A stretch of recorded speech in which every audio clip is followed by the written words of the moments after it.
Математика сабағымызды бастайық. Бүгінгі сабағымыздың тақырыбы айырмалық салыстыруға берілген есептер. Бұл сабақта сен бір санның екіншісінен қаншаға артық немесе кем екенін анықтауды үйренесің. Айырмалық салыстыруға арналған есепке сызба құрастыруды үйренесің. Балалар, біз сандарды салыстыру кезінде бір санның екінші саннан қаншаға артық немесе қаншаға кем екенін білу үшін үлкен саннан кіші санды азайту керек екенін білгенбіз. Мысалы, 2 кем 7-ден. Қаншаға кем? 5-ке кем. Себебі 7-ден 2-ні азайтсақ 5.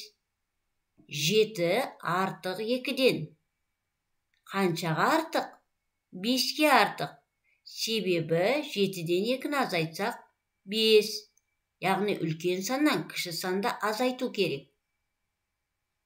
Осы ережені бүгінгі есеп шығаруда қолданамыз. Бізге мынандай есеп беріліп отыр. Кәмшат 6 ойы ойды. Гүлнар 9 ойы ойды. Гүлнардың ойы Кәмшатқа қарағанда қаншаға артық? Яғни балалар, қаншаға артық деген сұрақ тұр. Ал қаншаға артық деген сұраққа жауап беру үшін біз үлкен саннан кіші санды азайтуымыз керек. Яғни есептің сызбасын сызып алайық.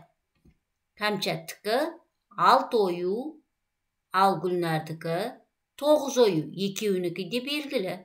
Бірақ Гүлнардікі қаншаға артық? Яғни біз бұны табу үшін үлкен саннан кіші санды азайтамыз. Гүлнардікі 9, Кәмшаттікі 6. 9-дан 6-ны азайтамыз. Сонда 3 қалады. Яғни Гүлнарда 3 ойу артық екен. Келесі есепке қарайық. Әселдің 4 қуыршағы және 6 қонжығы бар. Қуыршақтар саны қонжықтар санынан қаншаға кем? Бұл кезде де балалар, қаншаға кем деген сұраққа жауап беру үшін үлкен саннан кіші санды азайтамыз. Алдымен сызбасын сызып алайық. Қуыршақтар 4-еу, қонжықтар 6-ау. Екеуінікі де белгілі. Бірақ та қаншаға кем екені белгісіз қуыршақтар санының. Яғни үлкен саннан кіші санды 6-дан 4-ті азайтамыз шешуінде.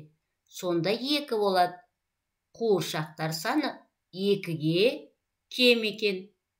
Есептің қысқаша жазылуын осылай жазамыз балалар. Мұқият болайық, есте сақтайық. Енді балалар, оқулығымыздың 72-73 бетіндегі тапсырмаларды орындайық. Ал жұмыс дәптеріміздің 69-70 бетіндегі тапсырмаларды өз бетіңше орында. Жарайсыңдар балалар, іске сәт.